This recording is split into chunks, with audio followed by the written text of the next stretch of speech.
too much. Just talking about the indexes and whatnot. Here's the different indexes that you and the different strategies you have as far as allocations. I highlighted the top one because that's honestly going to be the one you at least start with the illustrations, and you probably should. It's the S&P 500. It's the one that's most widely known, very well recognized index. And it has this long history. It goes way back, decades back to the 40s, I believe, even maybe before that, a precursor to it. But some highlights of that. Currently, it's a 10.75 cap rate. I'm sure you're aware of that means if point to point, year to year, the index is up 15%, you get 10.75. It's 100% participation rate. So it's pretty straightforward, easy to illustrate and to understand and explain. On the other side, if it crashes 20 points, it's got the floor of 0. It's guaranteed at 0. And in between, it's got a 3% high-end minimum, so to speak. So if for some reason it only came back and performed at 1%, it'll give you 3. So it's a nice little feature, keeps it nice and predictable, and so you never have to get so close down to the 0. You can at least start at 3. And speaking to their interest in keeping you healthy, I hope you guys are familiar with their Vitality program. If not, I mean, they've got 2 different versions of it. Vitality Go is just the base Vitality program that's included in the policy. It's just automatic. And with that, you get plenty of health discounts for different products and things to keep you healthy as long as you're doing things. No big deal. This one, the Plus program, is very interesting. So you get discounts on monitors like an Apple Watch.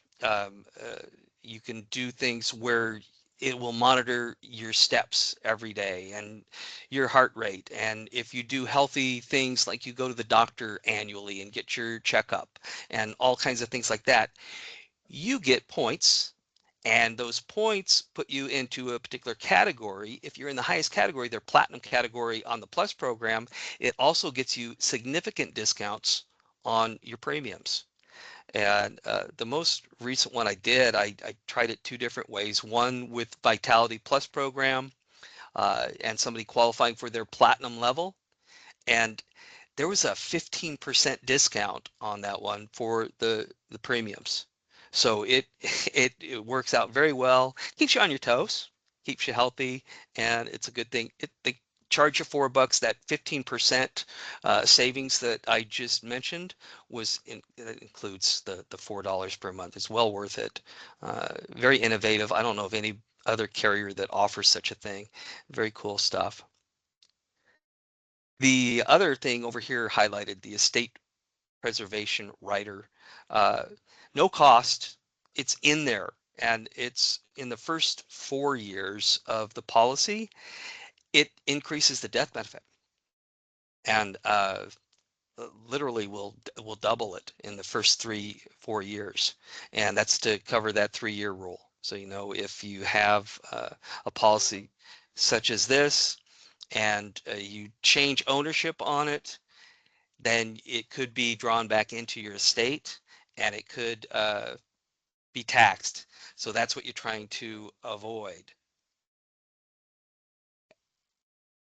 Now, if that happens, this will help cover it. Sorry, my phone is ringing and I can't make it stop. Okay, that's all right. Good feature, no cost. Another unique thing is the policy split option. That's just, hopefully you don't ever have to use it. It's primarily for divorce, so you can split this dual policy, the survivorship policy, into 2 single policies and go your separate ways. Makes things easier. And it does have a charge to it, but it's $500. Believe me, well worth it, for sure. And the preliminary funding account. That is for, you'll use that primarily for like a 1035 exchange usually, or in any case where somebody needs to or wants to dump a big chunk of change into the policy right up front and fund it right away. Okay, you can do that. These lump sum payments could cause a mech. That's what's going to happen typically. What this does is it puts it into an account and then feeds the policy appropriately so that you don't incur the mech and you don't get hit with the taxes and penalties and get the IRS too interested in you. Also, it's guaranteed 4.25% interest rate, which is very good. Why not? It's sitting there for a few years. You put the money into the account and it sits there, takes care of everything, and you get interest on top of it.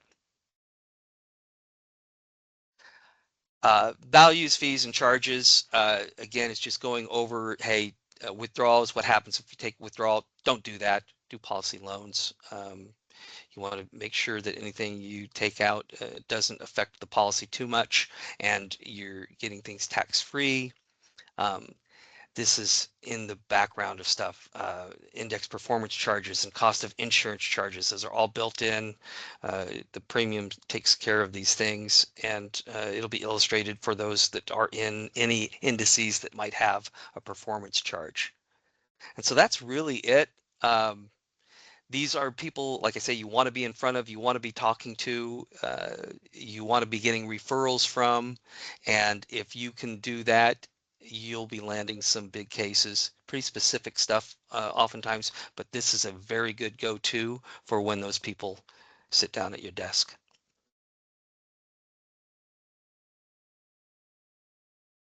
Okay, any questions, Chris? Yep. Yep. So we had a few questions come in. The first question is, what talking points resonate most with business owners or affluent families when introducing SIUL?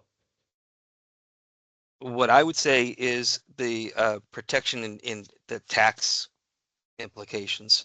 So what happens is what they're going to be concerned with is probably estate taxes and legacy preservation. So ultimately they want to be able to make sure money is going to their next generation, the kids.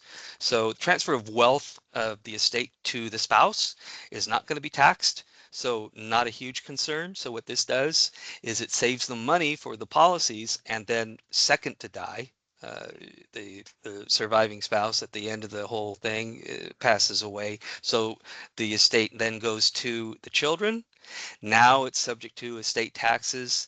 This makes sure that those taxes are covered and that full estate, or at least as close as you can come to that, actually goes to your kids. Uncle Sam's still going to get their share, but at least this policy covers it. And the next question that came in, what are the most common objections clients raise about SIUL, and how do top producers overcome them? An objection you might hear is just why? Why would I want something that's the second to die when both of us are there and I want money transferred over to my spouse when I die? Well, okay, it may or may not be the right policy and strategy for that couple. You go into it and you find out, you do a discovery conversation and you find out if it really fits for them. But if you explain basically what I just explained, the whole idea is so that you don't incur a taxable event by passing the estate along from one spouse to the next spouse down to the children, the next generation. And so that's really what it's designed for. And quite frankly, if they're pursuing that or inquiring about that, they're probably already talking to a financial advisor that's doing estate planning who brought it up. And so they're curious and they're on board. So not a huge amount of problems with them rejecting it in any way because they're already on board with looking at it and considering it. And the next question that came in, how do you approach clients who already have existing permanent coverage and reposition them toward SIUL for estate liquidity or tax planning? That's going to be on a case-by-case basis in general. It depends on what they currently have. Uh, it may be that they're coming to you because they just did that whole process I just spoke of. They were talking to their financial advisor and they were told they need more. There's been a change in the value of the estate, and so they need more. So you're looking at the whole picture. You're going to want to get all that information and see if this is something that works for them. Uh, Same as with anyone. I mean, anybody that comes to you might already have a permanent policy in place, and you want to look at the big picture and their entire situation to see if what they have is adequate or if you need to add to it or change it. And the last question that came in, what emotional triggers or aha moments tend to move clients from interest to action with SIUL? Uh, it's really the legacy piece of it. They want to make sure that their uh, their legacy, their name, their estate goes to their loved ones. And typically that's going to be, and at these points, it's their grown children usually. Um, and so that's usually it. You want to make sure your kids are successful and get what you built. Okay. And it looks like those are all the questions. So thank you all for joining us. Thank you so much, David. Do you have any closing remarks? I say, guys, please come to us with any cases that you have, whether you're familiar with such things or not. We will help you. We've got an expert team here to go over everything and offer you solutions for your clients. And we're more than happy to do so. We always appreciate any inquiries, any cases that you put in front of us that we can assist you with. As I always say, we're here to facilitate your success. And with that, we're going to close the webinar. Again, thanks so much for joining us, and we'll see you next time. Take care, all. Thank you, guys.